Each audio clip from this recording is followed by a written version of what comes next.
మన ఆంధ్రప్రదేశ్ రాష్ట్రంలో గత కొన్ని రోజులుగా స్క్రబ్ టైఫస్ అనే ఒక బ్యాక్టీరియా సంబంధించిన వ్యాధి విజృంభిస్తుందని, దానివల్ల ప్రజలు భయాందోళనకి గురి అవుతున్నారని చెప్పేసి మనకు వార్తలు వస్తూ ఉంటున్నాయి.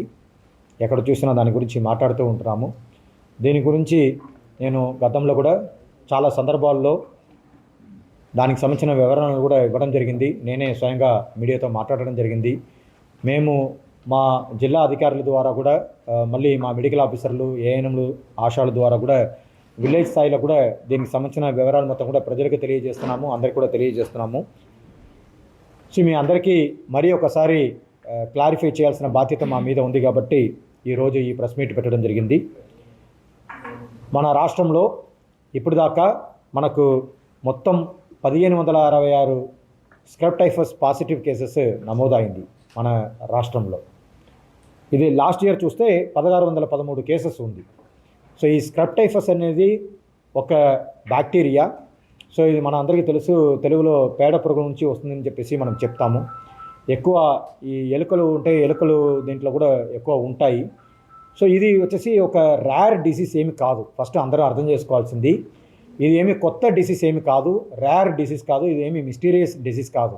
ఏదో కొత్తగా వచ్చినట్టుగా ఈ సంవత్సరమే ఇది వచ్చినట్టుగా కొన్ని మనకు నిపా వైరస్, లేకపోతే చాలా రేర్గా వచ్చే బ్యాడ్ ఫ్లూ, ఆంథ్రాక్స్ అలాంటి వైరస్ లాగా దీన్ని చాలామంది అనుకుంటున్నారు, ఆ రకంగా ప్రొజెక్ట్ చేస్తున్నారు. సో మీరు అందరూ అర్థం చేసుకోవాల్సింది, ఇది రేర్ డిసీజ్ కాదు, కొత్త బ్యాక్టీరియా కాదు, ఇది ఎప్పుడో ఒక్కసారి వచ్చేది కాదు, మిస్టీరియస్ కూడా కాదు. మనకు ఇప్పుడు కొన్ని రోజుల ముందు మెలియోయిడోసిస్ అని చెప్పేసి ఒక కొత్తగా మిస్టీరియస్గా ఫస్ట్ టైం వచ్చింది. అలాంటి డిసీజ్ కూడా కాదు. ఇది మామూలుగా ప్రతి సంవత్సరం ఎలా మనకు మలేరియా, డెంగీ, చికెన్ గునియా, టైఫాయిడ్ ఇవన్నీ వస్తున్నాయో అదే రకంగా స్క్రబ్ టైఫస్ అనేది కూడా మన రాష్ట్రంలో ప్రతి సంవత్సరం వస్తుంది. ప్రతి వింటర్ సీజన్లో మనకు వస్తుంది. ఎలా ప్రతి సంవత్సరం వింటర్ సీజన్లో మలేరియా, డెంగ్యూ ఇలాంటి జ్వరాలు వస్తూ ఉంటాయో అదే రకంగా ఈ స్క్రబ్ టైఫస్ అనేది కూడా వస్తూ ఉంది. నేను ముందు చెప్పినట్టుగా లాస్ట్ ఇయర్ కూడా 1613 పాజిటివ్ కేసెస్ వచ్చింది. దానికి ముందు దాదాపు 1300 పాజిటివ్ కేసెస్ వచ్చింది. దానికి ముందు కూడా 1200, 1300 అని ప్రతి సంవత్సరం మనకు పాజిటివ్ కేసెస్ వస్తూ ఉంటున్నాయి.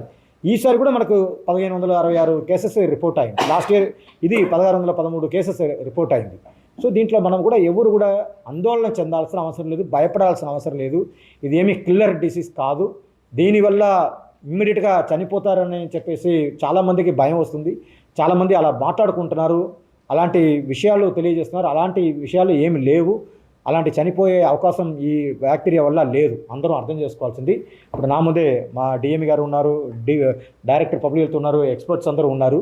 ఈరోజు మార్నింగ్ కూడా నేను ఇంటర్నేషనల్ ఎక్స్పర్ట్స్తో కూడా నేను మాట్లాడడం జరిగింది. డాక్టర్ జార్జ్ వర్గీస్ అని మనకు వరల్డ్ ట్రాపికల్ మెడిసిన్ హైజీన్లో చాలా పెద్ద ఆయన ఎక్స్పర్ట్. ఆయన డాక్టర్ జార్జ్ వర్గీస్ గారితో, తర్వాత మన WHO ఇండియా ఆఫీస్ నుంచి డాక్టర్ పవన్మూర్తి, ఆయనతో కూడా మాట్లాడడం జరిగింది. ఇప్పుడు మనతో పాటే మన రాష్ట్రంలో డాక్టర్ కళ్యాణ్ చక్రవర్తి గారు ఇన్ఫెక్షన్స్ డిసీజ్లో one of the expert. So ఆయన దీనికి ముందు తురకపాలెం కేసులో కూడా ఆయనే ఫస్ట్ మెలియోయిడోసిస్ని మన రాష్ట్రంలో కనిపెట్టింది ఆయనే. సో మాకు డిపార్ట్మెంట్కి చాలా తోడుగా ఉండి, మన గుంటూరు వాసి ఆయన, గుంటూరులో కూడా హాస్పిటల్ ఉంది, ఆయన రీసెర్చ్ కూడా చేస్తున్నారు. సో అలాంటి వాళ్ళతో కూడా ఈ వివరాలు మొత్తం కూడా ఇచ్చేసి మేము మాట్లాడడం జరిగింది. సో వాళ్ళు కూడా అదే మాట అంటున్నారు. సో ఇది ఎన్ని పాజిటివ్ కేసెస్ వచ్చినా అంత మంచిదే. ఎందుకంటే మనం పాజిటివ్ కేసెస్ ఎంత ఎర్లీగా ఐడెంటిఫై చేస్తామో అంత త్వరగా మనం ప్రజలకి ట్రీట్మెంట్ ఇవ్వచ్చు. ట్రీట్మెంట్ ఇవ్వడం వల్ల ఇది చాలా ఈజీగా నయమైపోతుంది. ఎందుకంటే ఇది అంత సీరియస్ డిసీజ్ ఏమి కాదు, రేర్ డిసీజ్ ఏమి కాదు. మనము మామూలుగా తీసుకుంటున్న అజిత్రోమైసిన్ కానీ డాక్సిసైక్లిన్ టాబ్లెట్తో, యాంటీబయాటిక్తో ఇది ఇమ్మీడియట్గా సరి చేసుకోవచ్చు. సో దానివల్ల ఎవరు కూడా ఆందోళన చెందాల్సిన అవసరం లేదు. సో ఇది వచ్చేసి మనం ఎంత ఎర్లీగా టెస్ట్ చేసి మనము వాళ్ళని ఐడెంటిఫై చేస్తామో అలాంటి వాళ్ళకి ట్రీట్మెంట్ స్టార్ట్ చేయొచ్చని చెప్పేసి వాళ్ళు కూడా చెప్పడం జరిగింది. కానీ ఇప్పుడు మనకు ఉన్న సమస్య ఏమంటే చాలా డెత్ జరిగిందని చెప్పేసి మనం అనుకుంటున్నాము. కానీ ఆ డెత్స్ మొత్తం కూడా స్క్రబ్ టైఫస్ వల్లనే జరిగిందని చెప్పేసి మనము చెప్పలేము. దానికోసమే నేను దీనికి ముందు మీడియా వాళ్ళు నన్ను అడిగినప్పుడు కూడా ఇవన్నీ కూడా సస్పెక్టెడ్ డెత్స్ అని చెప్పడం జరిగింది. తర్వాత ఈ డెత్స్ జరగడం వచ్చేసి ఒక్క స్క్రబ్ టైఫస్ వల్లనే జరిగిందని చెప్పేసి చెప్పకూడదు. ఎందుకంటే ఇది వచ్చేసి మల్టీ ఆర్గన్ డిసీజ్ వల్ల, వేరే ఒక డిసీజ్ వల్ల, మల్టీ కోమార్బిడిటీస్ వల్ల జరిగే అవకాశం ఉంటుంది. ఇది ఒక లెప్టోస్పైరోసిస్ వల్ల జరగచ్చు, మలేరియా వల్ల జరిగి ఉండొచ్చు, డెంగ్యూ వల్ల జరిగి ఉండొచ్చు. సో ఆ రకంగా రకరకాల ఇష్యూస్ ఉన్నాయి. కిడ్నీ ఇష్యూస్ ఉండొచ్చు, లివర్ ఇష్యూస్ ఉండొచ్చు, వేరే ఏదైనా ఇష్యూస్ కూడా ఉండొచ్చు. సో దాంతోపాటు చనిపోతున్నప్పుడు ఖచ్చితంగా ఈ జ్వరాలు కాబట్టి మనకు ఎలా మలేరియా కానీ డెంగ్యూ కానీ అలా కోమార్బిడిటీ లాగా మనకు పాజిటివ్ వచ్చే అవకాశం ఉంటుంది. ఆ రకంగా స్క్రబ్ టైఫస్ కూడా పాజిటివ్గా వచ్చే అవకాశం ఉంటుంది. ఎందుకంటే స్క్రబ్ టైఫస్ అనేది ప్రతి ఒక్క విలేజ్లో ఈ రూరల్ ఏరియాలో ఎక్కువ ఉంటుంది. వెజిటేషన్ ఎక్కువ ఎక్కడ ఉంటుందో, స్టబ్ ఎక్కువ ఎక్కడ ఉంటుందో అప్పుడు అక్కడ నుంచి నేను ముందు చెప్పినట్టుగా ఎలుకలు ఎక్కడ ఎక్కువ ఉండో ఈ పేడ పురుగులు అనేది అక్కడ నుంచి మనకు ఇదే ఇన్ఫెక్ట్ అయ్యే అవకాశం ఉంటుంది. సో దీనివల్లనే జరుగుతుంది తప్ప వేరే ఏ ఒక్క కారణాలు లేవు. మనము స్క్రబ్ టైఫస్ పాజిటివ్ కేసు అనేది ఎక్కువ వస్తుందని చెప్పేసి అందరూ ఆందోళన చెందడం వల్ల దాన్ని మనం ఎర్లీగా గుర్తించి వాళ్ళకి చెప్తే వాళ్ళు ఇమీడియట్గా మెడిసిన్ తీసుకుంటారు.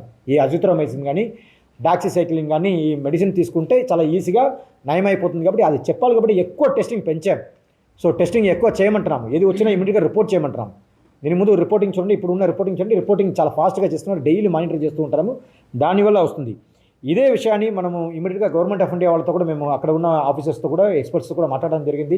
మళ్ళీ మన చుట్టుపక్కల ఉన్న రాష్ట్రాల యొక్క వివరాలు కూడా తీసుకోవడం జరిగింది. ఇప్పుడు నేను ముందు చెప్పినట్టుగా మన రాష్ట్రంలో గత సంవత్సరం 1613 పాజిటివ్ వస్తే ఈ సంవత్సరం 1166 కేసెస్ పాజిటివ్ వచ్చింది. కర్ణాటకలో లాస్ట్ ఇయర్ 1689 పాజిటివ్ కేసెస్ వస్తే ఈ సంవత్సరం ఇప్పుడు కరెంట్గా 1870 పాజిటివ్ కేసెస్ నమోదైంది. తమిళనాడులో లాస్ట్ ఇయర్ వచ్చేసి 6925 పాజిటివ్ కేసెస్ నమోదైంది. ఈ సంవత్సరం కరెంట్గా ఇప్పుడు 7308 పాజిటివ్ కేసెస్ నమోదైంది. తెలంగాణలో 187 లాస్ట్ ఇయర్ నమోదైంది. ఈ సంవత్సరం 309 నమోదై ఉంది. సో ఇది రాష్ట్రానికి వేరువేరుగా ఉంటుంది. ఇప్పుడు చూడండి, మనకు తమిళనాడులో కర్ణాటకలో మనకంటే చాలా ఎక్కువ ఉంది. తమిళనాడులో చాలా ఎక్కువ ఉంది. సో ఇది వచ్చేసి రెగ్యులర్గా మనకు ఎలా జ్వరాలు వస్తూ ఉంటాయి ఆ రకంగా వచ్చేదే. సో దానివల్ల దీన్ని ఒక రేర్ డిసీజ్ లాగా, మిస్టీరియస్ డిసీజ్ లాగా, కిల్లర్ డిసీజ్ అని చెప్పేసి చాలామంది పేపర్లు కూడా రాస్తున్నారు. అది కరెక్ట్ కాదు, అది కరెక్ట్ అయిన పదం కాదు. సో నేను మిమ్మల్ని అందరినీ రిక్వెస్ట్ చేసుకుంటున్నాను, దయచేసి ప్రజలకి వచ్చేసి ఎలాంటి టెన్షన్ లేకుండా, ప్యానిక్ క్రియేట్ చేయకుండా మనం విషయాన్ని తెలియచేయాల్సిన అవసరం ఉంది. మీరు ఏ రకంగా ముందు జాగ్రత్తలు తీసుకోవాలని చెప్పేసి రాస్తున్నారో, ఎలాంటి లక్షణాలు వస్తున్నప్పుడు ఏ రకంగా డాక్టర్ని మీరు ఇమ్మీడియట్గా సంప్రదించాలి, హాస్పిటల్కి ఎలా వెళ్ళాలని చెప్పేసి మీరు రాస్తున్నారో దాన్ని పూర్తిగా వచ్చేసి సపోర్ట్ చేస్తున్నాము. మీరు ఆ రకంగా రాస్తున్నప్పుడు మిమ్మల్ని కూడా అభినందిస్తున్నాను, ధన్యవాదాలు తెలియజేస్తున్నాను. అదే సమయం మనము ఎక్కువ ప్యానిక్ క్రియేట్ చేసే విధంగా, ఫియర్ క్రియేట్ చేసే విధంగా ప్రజల ముందు అలా అయిపోతుంది ఇలా అయిపోతుంది చెప్పేసి రాయాల్సిన అవసరం లేదు. ఇది మనకు ఎక్కడైనా ఈ పేడ పురుగులు కరిస్తే ఖచ్చితంగా నల్ల మచ్చ వస్తుంది. నల్ల మచ్చ వస్తేనే అది వచ్చేసి స్క్రబ్ టైఫస్. కానీ ఇప్పుడు మీరు డెత్ జరిగినది కూడా చూడండి, స్క్రబ్ టైఫస్ అనేది నల్ల మచ్చ అనేది ఎక్కడ రాలేదు. ఇది one of the positive. So అది వల్ల స్క్రబ్ టైఫస్ నల్ల మచ్చ వచ్చి చనిపోయింటే ఖచ్చితంగా స్క్రబ్ టైఫస్ వల్లనే చనిపోయారని చెప్పచ్చు. కానీ ఇది కోమార్బిడిటీస్ వల్ల చనిపోయారు కాబట్టి దాంట్లో పాజిటివ్ కూడా, ఈ స్క్రబ్ టైఫస్ పాజిటివ్ కూడా వచ్చింది కాబట్టి దాన్ని పెట్టి మనము స్క్రబ్ టైఫస్ వల్లనే చనిపోయారని చెప్పేసి మనం చెప్పలేము. సో దానివల్ల దయచేసి అందరం కూడా అర్థం చేసుకోవాలి, ప్రజలకి ఈ విషయం బాగా తెలియాలని చెప్పేసి ఈరోజు ఈ సమావేశం పెట్టడం జరిగింది. సో దీంట్లో మీ అందరికీ ఇంకా ఒక విషయం తెలియజేస్తున్నాను. ఏది ఉన్నా సరే ప్రభుత్వం తరపు నుంచి, మా హెల్త్ డిపార్ట్మెంట్ తరపు నుంచి మేము అన్ని రకాల చర్యలు తీసుకుంటున్నాము. మా సబ్ సెంటర్ నుంచి మన జీజీహెచ్ దాకా ఎక్కడికి వెళ్ళినా దానికి సంబంధించిన ఇమ్మీడియట్గా ట్రీట్మెంట్ ఇవ్వడం కానీ, టెస్టింగ్ చేయడం కానీ, మందులు ఇవ్వడం కానీ, ఒకవేళ వాళ్ళకి వేరే ఏదైనా కోమార్బిడిటీ ఉన్నా కూడా వాళ్ళకి ఇమ్మీడియట్గా ట్రీట్మెంట్ ఇవ్వడానికి దానికి సపరేట్గా వార్డు పెట్టడం కానీ అన్ని రకాల చర్యలు తీసుకోవడం జరిగింది. అన్ని రకాలుగా మనకు మందులు, కావాల్సిన మందులు ఉన్నాయి. దాదాపు 90 లక్షల అజిత్రోమైసిన్ కానీ డాక్సిసైక్లిన్ కానీ ఉన్నాయి. మనకు ఇప్పుడు మొత్తం 21 ల్యాబ్ వీఆర్డీఎల్, దీనికి ముందు 9 ల్యాబ్ ఉంటే ఇది ఎక్కువ ఆందోళన చెందుతారని చెప్పేసి ప్రతి ఒక్క హాస్పిటల్లో ఉన్న ల్యాబ్ను మొత్తం కూడా యాక్టివేట్ చేయడం జరిగింది. ఇమీడియట్గా 21 ల్యాబ్లో కూడా మేము కావాల్సిన రీజన్ చేసి మొత్తం టెస్టింగ్ కూడా స్టార్ట్ చేయమని చెప్పాము. ఇప్పటికీ మనకు 1524 రీఏజెంట్స్ ఉన్నాయి, దాన్ని పెట్టి కూడా చేయమని చెప్పి ఇంకా ఒక 1600 ర్యాపిడ్ టెస్ట్ కూడా ఉంది. ఒకవేళ ఆ టెస్టింగ్ రిజల్ట్ రావడానికి లేట్ అయినా ఇమీడియట్గా ర్యాపిడ్ టెస్ట్ పెట్టుకుని ఒకవేళ పాజిటివ్ వచ్చినా ఇమీడియట్గా యాంటీబయాటిక్ స్టార్ట్ చేయని చెప్పేసి అది కూడా పెట్టడం జరిగింది. సో దానివల్ల ఎవరు కూడా ఎక్కడ కూడా ఆందోళన చెందాల్సిన అవసరం లేదు. మీకు జ్వరం వస్తే ఇమీడియట్గా పక్కన ఉన్న మీ పిహెచ్కి వెళ్ళండి, శాంపుల్ ఇచ్చేయండి. శాంపుల్ పిహెచ్కి ఇస్తే సరిపోతుంది. లేకపోతే మీ ఏరియా హాస్పిటల్ కానీ, సిహెచ్సి కానీ, జీజీహెచ్ కానీ, డిస్ట్రిక్ట్ హాస్పిటల్ కానీ ఎక్కడికి వెళ్ళినా శాంపుల్ ఇచ్చేస్తే మా వాళ్ళు టెస్ట్ చేసేసి ఇమ్మీడియట్గా మీకు తెలియచేయడం జరుగుతుంది. కానీ జ్వరం వచ్చినప్పుడు దయచేసి లేట్ చేయకండి. ఎందుకంటే ఇది వచ్చేసి మనకు తెలిసేది 5వ రోజు నుంచి 20 రోజుల మధ్యలో తెలుస్తుంది. అది చాలా ఇంపార్టెంట్. జ్వరం అని చెప్పేసి మనము చాలా జాగ్రత్త తీసుకోకుండా, చాలా లైట్గా తీసుకోవడం, ఇగ్నోర్ చేయడం, చాలా లేట్ అయిన తర్వాత 10 రోజుల తర్వాతే రావడం, అలాంటి తప్పు మాత్రం చేయకూడదు. జ్వరం వచ్చిన ఒక్క రోజులోనే వచ్చి డాక్టర్ని సంప్రదించాలి. డాక్టర్ దగ్గర వెళ్ళి ఏమైందని తెలుసుకోవాలి. ఒక శాంపుల్ బ్లడ్ శాంపుల్ ఇచ్చేసి టెస్ట్ చేసుకొని మనకు ఏముందని చెప్పి తెలుసుకోవడం తప్పు ఏమీ లేదు. సో దానివల్ల దయచేసి మీకు ఒక్క రోజులో మీరు జ్వరం వచ్చినా సరే ఇమ్మీడియట్గా డాక్టర్ని సంప్రదించండి, శాంపుల్ ఇవ్వండి, టెస్ట్ చేసుకోండి, ఏమి ఏదని తెలుసుకోండి. దానికి కావాల్సిన అన్ని చర్యలు మేము తీసుకోవడం జరిగింది. మా పిహెచ్సి కానీ, సిహెచ్సి కానీ, ఏరియా హాస్పిటల్ కానీ, డిస్ట్రిక్ట్ హాస్పిటల్ కానీ, జీజీహెచ్ కానీ మీరు వెళ్ళొచ్చు. సో ఈ రకంగా మేము అన్ని రకాల చర్యలు తీసుకోవడం జరిగింది. మళ్ళీ దీని గురించి ఇప్పుడు ఎక్స్పర్ట్స్ అందరం కూడా ఇన్వాల్వ్ చేసాం కాబట్టి వాళ్ళు ఒకవేళ ఈ డెత్ పాజిటివ్ వచ్చినది కూడా రీసెర్చ్ చేస్తామని చెప్పేసి వాళ్ళు ముందుకు రావడం జరిగింది. సో మన దగ్గర ఉన్న జీనోమ్ ల్యాబ్ ఆల్రెడీ మనకు సిద్ధార్థ మెడికల్ కాలేజ్లో ఒక జీనోమ్ ల్యాబ్ ఉంది, గుంటూరులో ఒక జీనోమ్ ల్యాబ్ ఉంది. దాన్ని కూడా ఇమీడియట్గా యాక్టివేట్ చేయమని చెప్పాము. మళ్ళీ మనకు సపోర్ట్ చేయడానికి ఎయిమ్స్ కానీ లేకపోతే మనకు సిఎంసి వెల్లూరు కానీ వాళ్ళు కూడా ముందుకు రావడం జరిగింది. మళ్ళీ మనకు బెంగళూరులో ఒక మంచి మెడ్జూనమ్ చెప్పేసి ఒక ప్రైవేట్ ల్యాబ్ ఉంది, అక్కడ కూడా శాంపుల్ పంపిస్తామని చెప్పాము. మళ్ళీ డాక్టర్ కళ్యాణ్ చక్రవర్తి గారు కూడా ఆయన సొంత ల్యాబ్ మనకు ఇంటర్నేషనల్ లెవెల్ ఆయన చేస్తున్నారు.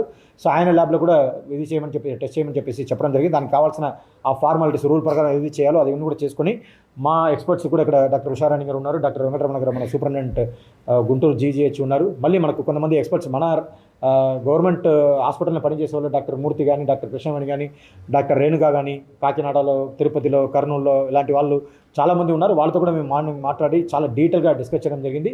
సో మేము ఒక కార్యాచరణ రెడీ చేసుకోవడం జరిగింది. ఈ కార్యాచరణ ప్రకారం ఆల్రెడీ గౌరవ ముఖ్యమంత్రి గారు కానీ, గౌరవ మంత్రివర్యులు కానీ మాకు ఆల్మోస్ట్ డైలీ రివ్యూ చేస్తూ ఉంటున్నారు. డైలీ మాకు దాన్ని రివ్యూ చేసుకుంటూ సలహాలు సూచనలు ఇస్తూ ఉంటున్నారు, ఆదేశాలు ఇస్తూ ఉంటున్నారు. సో దాని మేరకు దీన్ని రీసెర్చ్ చేయాలని కూడా మేము ప్లాన్ చేసుకున్నాము. సో రీసెర్చ్ అనేది మన గవర్నమెంట్ మాత్రం కాకుండా ప్రైవేటు, తర్వాత దీంట్లో ఎవరైతే ఎక్స్పర్ట్స్ ఉన్నారో వాళ్ళతో కలిసి రీసెర్చ్ చేయడానికి కూడా రెడీగా ఉన్నాము. సో దాన్ని కూడా మేము మొదలు పెడుతున్నాము. ప్రజలు భయాందోళనకు గురవ్వాల్సిన అవసరం లేదు. భయపడితేనే ప్రాబ్లం అవుతుంది. ముందు వెంటనే హాస్పిటల్కి వస్తే, ఇప్పుడు గవర్నమెంట్ జనరల్ హాస్పిటల్ గుంటూరు లాంటి దానికి వస్తే ఖచ్చితంగా టెస్టులు చేసి వాటికి చికిత్సలు ఉన్నాయి. ఇప్పుడు మేము స్పెషల్ వార్డు కూడా పెట్టాము. ఆ వార్డులో ఇప్పుడు 12 మంది ఉన్నారు. వాళ్ళలో 3 ఐసీయూలో ఉన్నారు. ఎందుకంటే వాళ్ళు ట్రీట్మెంట్ ఇస్తే డెఫినెట్గా వాళ్ళు బ్యాక్టీరియా ఇది మనకి వైరస్ కాదు, కోవిడ్ లాంటిది ఏం కాదు, ఈజీగా టెస్ట్ చేయగలుగుతాము. ఎలిసా టెస్ట్ మా దగ్గర ఉంది, ఐజీఎం, ఐజీజీ టెస్టులు చేస్తున్నాము. అయితే ఇవి చాలా వరకు ఇది స్క్రబ్ టైఫసా కాదని తెలియడానికి ఇంకా కొంత పెద్ద టెస్టులు చేయాలి. పీసీఆర్ అనే వాటికి జీనోమ్ టెస్టింగ్ అవి చేయాలి. ఎందుకంటే మ్యుటేషన్ జరిగిన చూడాలి. ఇంత విరులెంట్గా బ్యాక్టీరియా ఎందుకైంది అనేది కూడా దాని గురించి రీసెర్చ్ చేయాల్సిన అవసరం ఉంది. మా దగ్గర 4 డెత్లు జరిగినాయి కాబట్టి కొంత మేము దీని గురించి సీరియస్గా చూస్తున్నాము. వాళ్ళలో చాలామందికి కోమార్బిడ్స్ ఉన్నాయి, అట్లాగే డిలేడ్ ప్రెజెంటేషన్ ఉంది, చాలా డిలేడ్ ప్రెజెంట్. అదే మేము ప్రజలకు చెప్తుంది ఏంటంటే ఖచ్చితంగా మీరు ఫీవర్ ఉంటే వెంటనే మీ పిహెచ్సికి వెళ్ళి చూయించుకోండి, లేకపోతే అన్క్వాలిఫైడ్ డాక్టర్ దగ్గరికి వెళ్ళొద్దు, లేకపోతే మా మెడికల్ షాపులో మందులు వాడటం అట్లా చేయొద్దు. మీరు ఇమీడియట్గా క్వాలిఫైడ్ డాక్టర్ దగ్గర రండి. వాళ్ళు చూసి పిహెచ్సి నుంచి వీల్ స్పోక్ మెథడ్ అంటాము, అక్కడ పిహెచ్సిలు ఉన్నాయి, సబ్ సెంటర్స్ ఉన్నాయి, వాటిలో అట్లాగే అర్బన్ హెల్త్ సెంటర్స్ ఉన్నాయి, ఏరియా హాస్పిటల్స్ ఉన్నాయి. వీటి దగ్గరికి వస్తే మీకు చాలా ఈజీగా సొల్యూషన్ దొరుకుతుంది. ఫైనల్గా జీజీహెచ్ టెరిషరీ కేర్ హాస్పిటల్ ఉంది, మా దగ్గరికి వస్తే ఖచ్చితంగా సేవ్ చేయడానికి ట్రై చేస్తాం. అయితే జబ్బు ముదిరిపోయిన తర్వాత వస్తే చాలా కష్టం అవుతుంది. వీళ్ళలో నిన్న మేము చూసిన ఈ డెత్స్ అన్నింటిలో కూడా కోమార్బిడ్ కండిషన్స్ ఎక్కువ ఉన్నాయి. ఒక అమ్మాయి మాత్రం చాలా యంగ్ ఏజ్లో డైరెక్ట్గా బ్రెయిన్కి వచ్చింది. ఇది ఒక్కోసారి ఇట్లా రావచ్చు. అదే అందుకే ఇప్పుడు దీని గురించి తీవ్రంగా రీసెర్చ్ చేయాలని అనుకున్నాం. సార్ కూడా అదే చెప్తున్నాం, దీనికి జీనోమిక్ సీక్వెన్స్ అవి చేయటం అవి చేయాలని చూస్తున్నాం. సో కాబట్టి దీని గురించి అయితే ప్రజలు ప్యానిక్ అవ్వదు. ఇప్పుడు జీజీహెచ్లో ఉన్న వాళ్ళందరూ కూడా సేఫ్గా స్టేబుల్గా ఉన్నారు. బట్ చివరి రోజు ఒక రోజులో చనిపోయే వాళ్ళని మనం నిజంగా అయితే అది చాలా సీరియస్గా ఉన్నప్పుడు మన దగ్గరికి వస్తున్నారు. వాళ్ళు అలా చేయొద్దని మాత్రం మేము గట్టిగా చెప్తున్నాము. ఎందుకంటే ప్రతి చోట ఐఈసీ మెటీరియల్ అంతా ఇచ్చాము. ప్రైమరీ హెల్త్ సెంటర్స్ కానీ, అర్బన్ హెల్త్ సెంటర్స్ కానీ క్లియర్గా పేషెంట్స్ అందరికీ చెప్పున్నాం. ఇప్పుడు దీని మీద అవేర్నెస్ బాగా వచ్చింది. అట్లే మనం టెస్టింగ్ కూడా బాగా ఎక్కువ చేసాం కాబట్టి కొన్ని కేసులు రిపోర్ట్ అవుతున్నాయి, తెలుస్తున్నాయి. కానీ చనిపోవడం మాత్రం దీనివల్ల కాదని ఇప్పుడు కూడా మనం చెప్పలేకపోతున్నాము. ఎందుకంటే దీని ఒక్కదాని వల్ల చనిపోయేది ఎప్పుడు జరగలేదు. ఇప్పుడు మన ఎక్సెంట్ స్టేట్స్ కానీ మనకు కానీ ఇప్పుడున్న ఎప్పుడు కూడా లాస్ట్ ఇయర్ మేము చూస్తే ఎక్కడ చనిపోయినట్టు దాఖలాలు లేవు. ఇప్పుడు చనిపోతున్నారంటే వీళ్ళు కోమార్బిడ్ కండిషన్స్ వల్ల అవ్వచ్చు, లేదా బ్యాక్టీరియా విరులెన్స్ పెరగటం అయిందేమో చూడాలి. దానికి మనకు కొంత టైం పడుతుంది. కాబట్టి మేము చెప్పేది ఏంటంటే దీని గురించి పానిక్ అవ్వద్దు, భయభ్రాంతులకు గురవ్వద్దు. మీరు అప్రమత్తంగా ఉండండి, ఎర్లీగా డయాగ్నోస్ చేసుకోండి, వచ్చి మా దగ్గరికి వచ్చి టెస్ట్ చేయించుకోండి. అట్లయితే సింపుల్గా డాక్సిసైక్లిన్, ఎజిత్రోమైసిన్ ఇస్తే సరిపోతుంది. డాక్సిసైక్లిన్ అయితే చిన్నపిల్లలు ఇవ్వకూడదు, 12 ఏళ్ళలో పిల్లలు ఇవ్వకూడదు. అంటే ఇవన్నీ మీకు పిహెచ్సి డాక్టర్స్ చెప్తారు. ఇది మన ఫీవర్ వచ్చినప్పుడు మిగతావి కూడా కంట్రోల్ అవుతాయి. మనకి మెలిడాక్స్ వచ్చినప్పుడు కూడా మనం ఎజిత్రోమైసిన్, డాక్సిసైక్లిన్ చెప్పాము. సో అవి వేస్తే చాలా వరకు కూడా కంట్రోల్ అవ్వచ్చు. ఎనీహో మనకి డయాగ్నోసిస్ ఇది జబ్బు ఇది మందు అంటే బెటర్ ఆల్వేస్ ఇప్పుడున్న సైంటిఫిక్ ఎరాలో. సో కాబట్టి మేము చెప్పేది ప్రజానీకానికి భయపడకుండా జీహెచ్ లాంటి సెంటర్స్కి వస్తే, లేకపోతే మీకు మీ దగ్గరలో ఉన్న ఏ క్వాలిఫైడ్ డాక్టర్స్ కానీ గవర్నమెంట్ హాస్పిటల్ ఖచ్చితంగా మీకు సొల్యూషన్ దొరుకుతుంది. భయభ్రాంతులు గురవద్దు. చరిత్ర సృష్టించినోడు ఇప్పుడు ఆ చరిత్రని తిరగరాయబోతున్నాడు. అబద్ధాల గోడల్ని బద్దలు కొట్టి నిజాలను రాగా మీ ముందుంచబోతున్నాడు. నిజమైన వార్తల కోసం వెంటనే డౌన్లోడ్ చేసుకోండి రా యాప్ని.